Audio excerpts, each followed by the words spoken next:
ألا تطغوا في الميزان وأقيموا الوزن بالقسط ولا تخسروا الميزان. إن الحمد لله نحمده ونستعينه ونستغفره ونعوذ بالله من شرور أنفسنا ومن سيئات أعمالنا. من يهده الله فلا مضل له ومن يضلل فلا هادي له. وأشهد أن لا إله إلا الله وحده لا شريك له. وأشهد أن محمدا عبده ورسوله.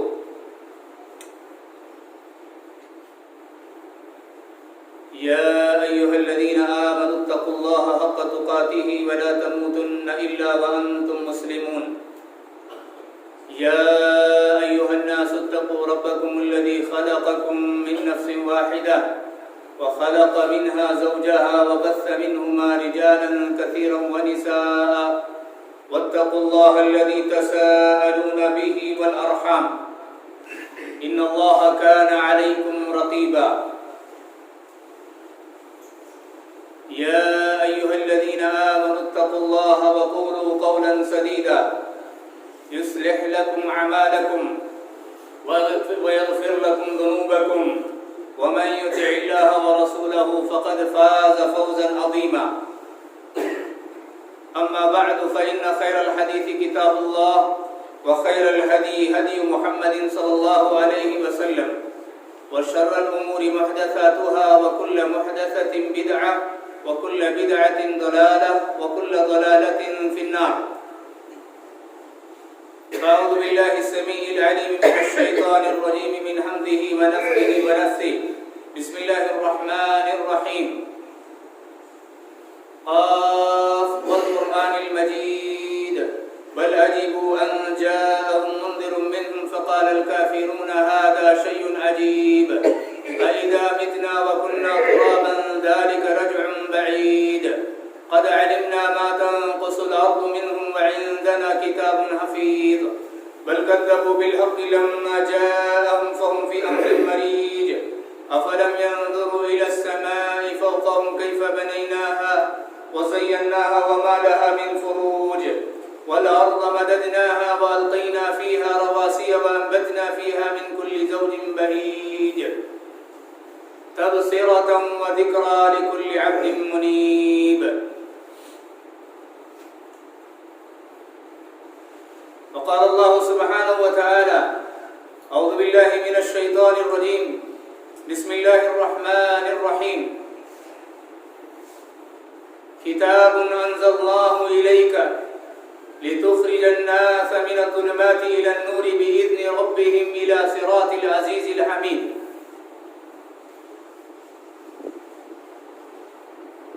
معزز حاضرین، ہر قسم کی تعریف، توصیف، کبریائی، بڑائی، بزرگی اللہ وحدہ لا شریک کے لیے سزاوار ہے۔ اس مختصر سی اللہ تعالیٰ کی تعریف کے بعد تمام انبیاء علیہ السلام پر درود و سلام کا نزول ہو، خصوصاً محمد عربی صلی اللہ علیہ وسلم پر۔ اس مختصر سی حمد و ثنا کے بعد برادران اسلام، خطبہ مسنونہ کے بعد میں نے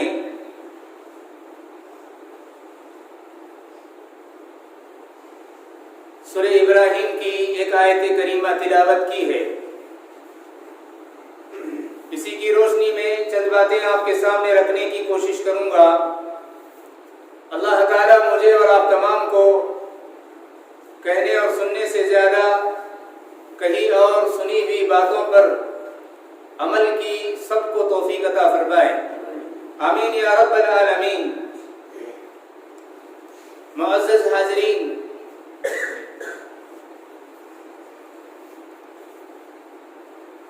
نزول قرآن سے قبل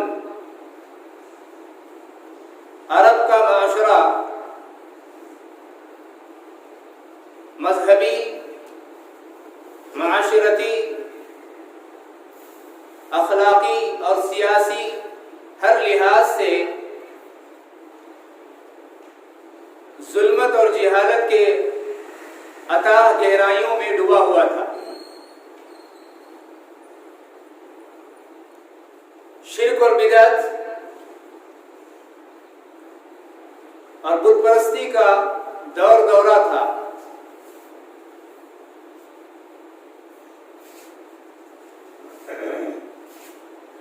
ایک دوسرے کا خون دوسرے کے خون کا پیاسا تھا۔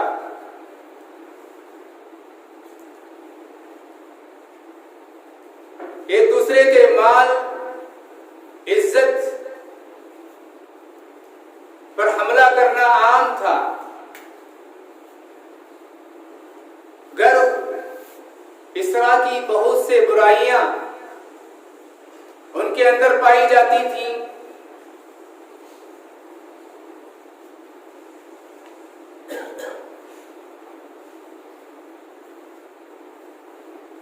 ایسے حالات میں قرآن مجید کا نزول ہوتا ہے۔ قرآن مجید اپنے مختصر عرصے کے اندر عرب کے لوگوں کا کایا پلٹ دیتا ہے۔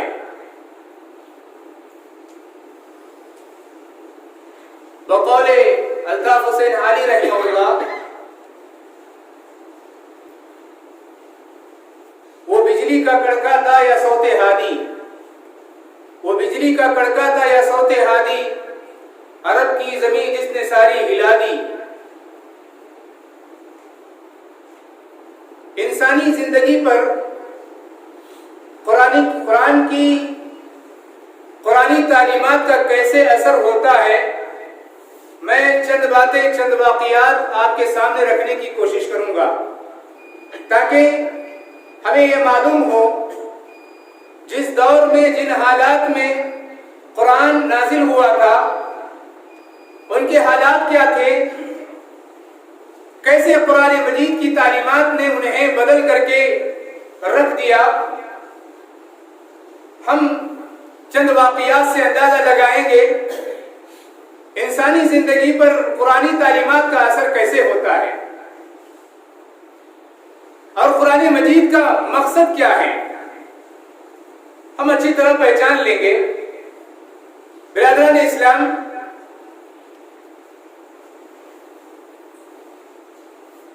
وہ لوگ جو اپنی بیٹیوں کو زندہ درگور کرنا ان کے لیے معمولی سی بات تھی، جب قرآن کی تعلیمات ان کے سامنے آئی تو وہ خود اللہ کے نبی صلی اللہ علیہ وسلم کے خدمت میں حاضر ہو کر اعتراف گناہ کرتے ہیں، ہم نے یہ گناہ کیا ہے۔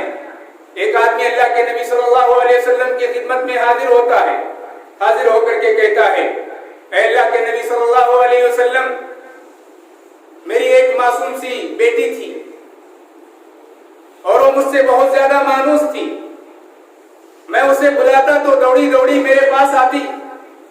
ایک دن ایسا ہوا کہ میں اسے بلایا، وہ میرے پاس دوڑتی ہوئی آئی، میں لے کر کے نکلا، راستے میں ایک کنواں نظر آیا، اس کنویں میں نے اسے ڈھکیل دیا۔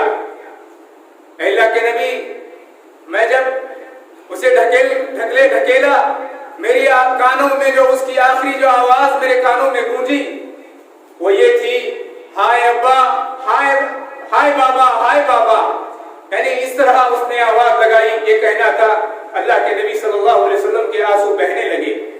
لوگوں نے اس آدمی کو اس بات سے روکنا چاہا، اللہ کے نبی علیہ السلام نے فرمایا اسے شدت احساس کی وجہ سے وہ بات پیش کر رہا ہے، یعنی وہ شدت احساس سے اپنی بات کو میرے سامنے رکھ رہا ہے، سوال کرنے دیجئے اس سے۔ تو اللہ کے نبی صلی اللہ علیہ وسلم اس کے بعد آپ نے فرمایا، دیکھو جاہلیت میں جو کچھ بھی گناہ ہو گیا ہے اللہ رب العالمین نے اسے معاف کر دیا ہے، اب جاؤ اور عصر نو زندگی کا آغاز کرو، زندگی کی ابتدا کرو۔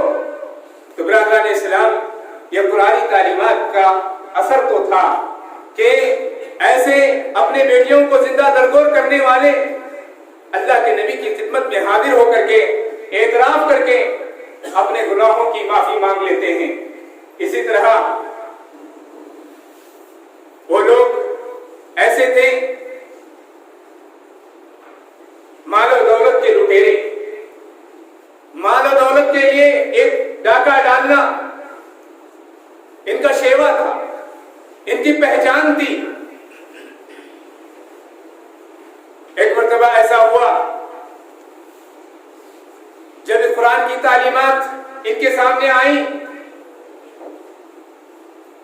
حضرت طلحہ اللہ کے اپنے گھر میں تشریف لاتے ہیں اور ان کے چہرے سے ایسے آثار نمودار ہوتے ہیں کہ بیوی اس کو پہچانتی ہے کہ ان کے چہرے سے کوئی پریشانی نظر آتی ہے۔ وجہ پوچھتی ہیں کیا بات ہے، کیا وجہ سے تمہیں پریشانی لائق ہے؟ کہتے ہیں کہ میرے پاس کچھ مال جمع ہو گیا ہے۔ حضرت طلحہ کہتے ہیں میرے پاس کچھ مال جمع ہو گیا ہے، اس مال نے مجھے پریشان کر رکھا ہے۔ بیوی نے کہا اس میں پریشان ہونے کی کیا بات ہے، پریشان ہونے کی ضرورت نہیں ہے۔ میاں بیوی مشورہ کرتے ہیں، مشورے کے بعد لوگوں کو بلاتے ہیں اور اس مال کو لوگوں میں تقسیم کر دیتے ہیں۔ برادران اسلام، آپ اندازہ لگائیں کہ وہ لوگ جو مال و دولت کے حریص تھے، ایک دوسرے کے مال کے اوپر ظلمن ہتھیا کر کے انہیں ظلمن لیا کرتے تھے، ایسے جو قرآنی تعلیمات نے انہیں اس قدر ان کے دلوں میں اثر کر گئیں کہ دولت ان کے سامنے ہیچ بے وقت کوئی معنی ہو نہیں رہی، ان کے سامنے دولت کی کوئی حیثیت نہیں رہی ان کے سامنے۔ اسی طرح قرآنی تعلیمات نے اس معاشرے کو، جس معاشرے میں شراب پانی کی طرح بہایا جاتا، پانی جس طرح بہایا جاتا ہے ایسے بہایا جاتا، قرآن کریم کا یہ حکم نازل ہوتا ہے۔ سورہ مائدہ کی آیت کریمہ نازل ہوتی ہے۔ حضرت بریدہ رضی اللہ عنہ کے والد محترم کہتے ہیں ہمیں ٹیلے پر بیٹھ کر کے شراب نوشی میں مست تھے،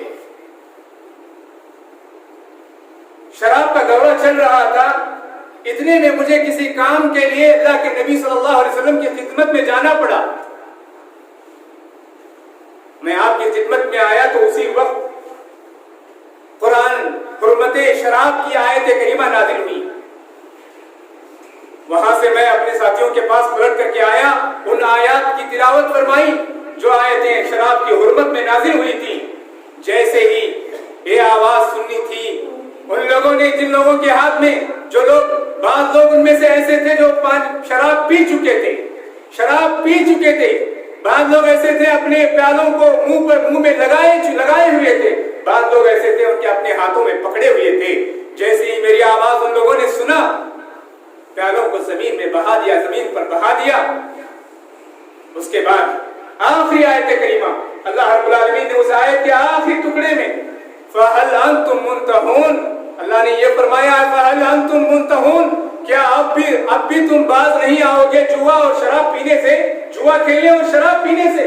کیا کہتے ہیں اس کے بعد؟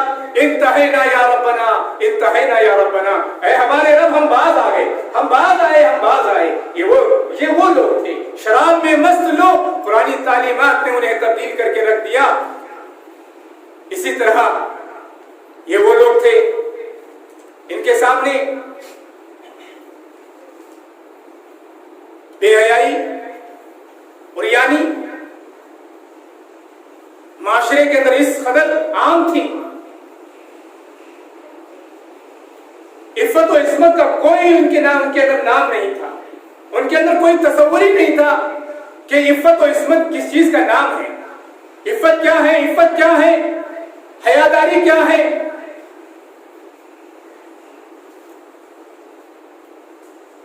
ایسا حال تھا، ایک عورت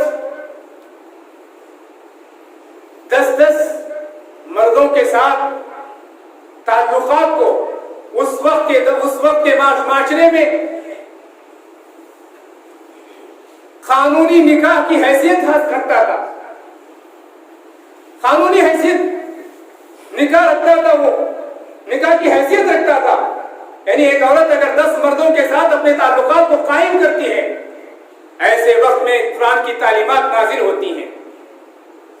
قرآنی تعلیمات پردے کے تعلق سے نازل ہوتی ہیں. وہ اپنے آپ کو اس قدر بدل دیتی ہیں، وہ عورتیں ایسی بدل جاتی ہیں. پردے کا حکم نازل ہوتا ہے، اپنی اوڑھنیوں کو، اپنے تہبند کو پھاڑ کر کے اپنے سینوں پر اوڑھ لیتی ہیں، اپنے سینوں پر ڈال لیتی ہیں. مائی عائشہ رضی اللہ عنہا کہتی ہیں اللہ کی رحمت ہو ان عورتوں کے اوپر جنہوں نے اللہ کی آیت وَلْيَضْرِبْنَ بِخُمُرِهِنَّ عَلَى جُيُوبِهِنَّ، یہ آیت کریمہ جب نازل ہوئی تو انہوں نے اپنے تہبندوں کو پھاڑ کر کے اپنے سینوں میں ڈال لیا. ایسی عورتوں کے اوپر اللہ کی رحمتیں نازل ہو کہ اللہ کا حکم ہوا. ان کے پاس پردے کے لیے کپڑے نہیں تھے، لیکن ان لوگوں نے اپنے آپ کو اس قدر بدلا کہ ایسی تبدیلی آئی قرآنی تعلیم کی اس قدر تبدیلی آئی کہ انہوں نے اپنے تہبندوں کو پھاڑ کر کے اپنے سینوں میں ڈال لیا. ایسے معاشرے کے لوگ تھے، ایسے بے حیائی عام تھی. ایسے وقت میں قرآن کی تعلیم نازل ہوتی ہے تو یہ اپنے آپ کو بدل دیتے ہیں. اسی طرح قرآن مجید نے بندوں کا تعلق اپنے خالق حقیقی سے ایسا گہرا کیا، قرآن کی تعلیمات نے اللہ سے ایسا تعلق گہرا کیا کہ یہ لوگ بڑی سی بڑی نعمت کو بھی اللہ کے لیے ٹھکرا دیا، اللہ کے خاطر ان لوگوں نے ٹھکرا دیا. حضرت ابو طلحہ رضی اللہ عنہ اپنے کھجوروں اور انگوروں کے سرسبز شاداب باغ میں کھڑے ہو کر کے نماز ادا کر رہے ہیں. نماز کے دوران انہیں توجہ اللہ کی طرف تھی، توجہ اپنے باغیچے کی طرف جاتی ہے، اپنے باغ کی طرف جاتی ہے. نماز میں خلل پیدا ہوتا ہے اور یہ بھول جاتے ہیں کہ کتنی رکعت انہوں نے نماز ادا کی. سلام پھیرتے ہیں، سلام پھیر کر کے فوراً اللہ کے نبی صلی اللہ علیہ وسلم کی خدمت میں حاضر ہوتے ہیں. خدمت میں حاضر ہو کر کے کہتے ہیں اللہ کے رسول، اس باغ نے مجھے میرے رب سے تعلقات میں خلل پیدا کیا ہے، یہ باغ مجھے میری نماز میں خلل پیدا کیا ہے، میرے رب سے تعلق کو دور کیا ہے. اے اللہ کے نبی صلی اللہ علیہ وسلم، آپ اس باغیچے کو جہاں چاہے وہاں صدقہ چاہے خرچ کر دیں، یہ میں صدقہ کر دیتا ہوں. تو اندازہ لگائیے برادران اسلام، یہ اتنی بڑی نعمت، اتنی بڑی دولت، قرآن کی تعلیمات انہیں کس حد تک پہنچا دی، کہاں لا کر کے کھڑا کر دی، کیسے ان کی زندگی کے اندر، ان کی زندگیوں میں اثر پیدا کی. یہ قرآن کی تعلیمات ہی ہیں جو ان کے اندر تبدیلی پیدا کر دی. اسی طرح وہ معاشرہ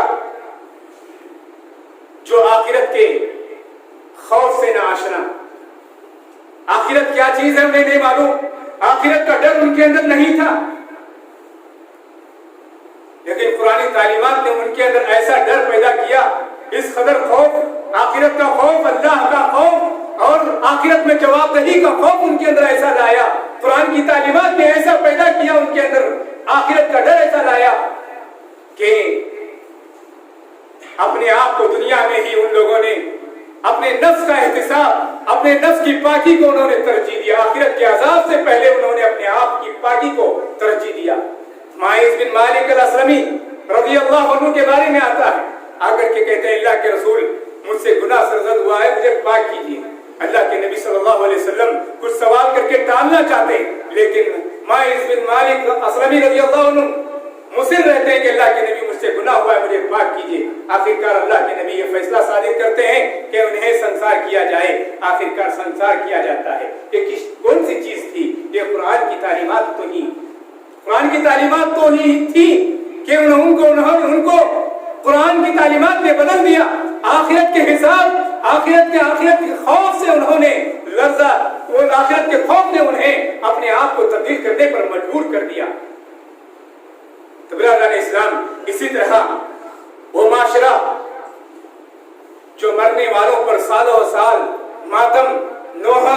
چیخنا چلانا اور مرثیے کہنا، اور ان کی عادت عام سی عادت بنی ہوئی تھی.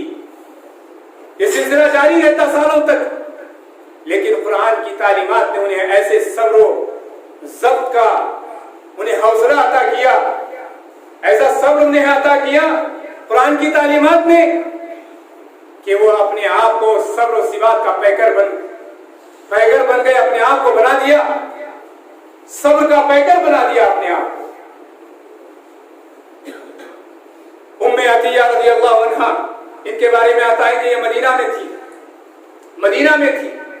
بصرہ میں ان کے بیٹے کی بیماری کی خبر پہنچتی ہے. جب یہ رفتے سفر باندھ کر کے وہاں جاتی ہیں، جا کر پہنچنے سے پہلے 2 روز پہلے ہی ان کا بیٹا انتقال کر جاتا ہے، اللہ کو پیارا ہو جاتا ہے. غم سے نڈال تھی، لیکن زبان سے کیا تھا؟ انا للہ و انا الیہ راجعون. یہ کلمات تھے. یہ کلمات کہہ کر کے چوتھے روز خوشبو منگاتی ہیں، خوشبو منگا کر کے اپنے جسم کو لگاتی ہیں. اس کے بعد کہتی ہیں، اللہ کے نبی صلی اللہ علیہ وسلم کی یہ حدیث ہے، آپ نے فرمایا ہے کسی کے لیے اپنے شوہر کے علاوہ کسی کو 3 دن سے زیادہ ماتم کرنا یہ جائز نہیں ہے. یہ کہہ کر کے انا للہ و انا الیہ راجعون پڑھ کر کے خوشبو لگاتی ہیں چوتھے دن. تو برادران اسلام، قرآن کی تعلیم نے کیسے انہیں ان پر اثر انداز کیا، آپ اندازہ لگائیں اس سے. کیسے وہ اپنے آپ کو بدل گئی، وہ اپنے آپ میں تبدیلی وہ لوگ لائے. اسی طرح ایک دوسرے کے ساتھ یہ لوگ بے رحمی سے پیش آنے والے، ہمدردی کا کوئی نام نہیں تھا، احسان و قربانی کا کوئی جذبہ ان کے اندر نہیں تھا. ایسے وقت میں قرآن کی تعلیمات نے انہیں کیسے بدلا. یرموک کا موقع ہے، جنگ یرموک میں صحابہ اکرام زخمی حالت میں پڑے ہوئے ہیں. ایک مسلمان پانی لے کر کے زخمیوں کو پلانے کے لیے نکلتے ہیں، پانی لے کر کے ایک زخمی کے پاس پہنچتے ہیں تو کہتا ہے کہ دوسرے زخمی کو پلائیے، مجھ سے زیادہ محتاج وہ ہیں. وہ وہاں جاتے ہیں، تو کہتے ہیں کہ تیسرے کو پلائیے، مجھ سے زیادہ وہ محتاج ہیں. آخر تینوں کے تینوں بغیر پانی پیے اس دنیا سے رخصت ہو جاتے ہیں، اللہ کو پیارے ہو جاتے ہیں. یہ کون سا جذبہ تھا میرے بھائیوں؟ یہ قرآن کی تعلیمات ہی تھی جو اثر انداز انہیں کی اور انہوں نے اپنے آپ کو بدل دیا.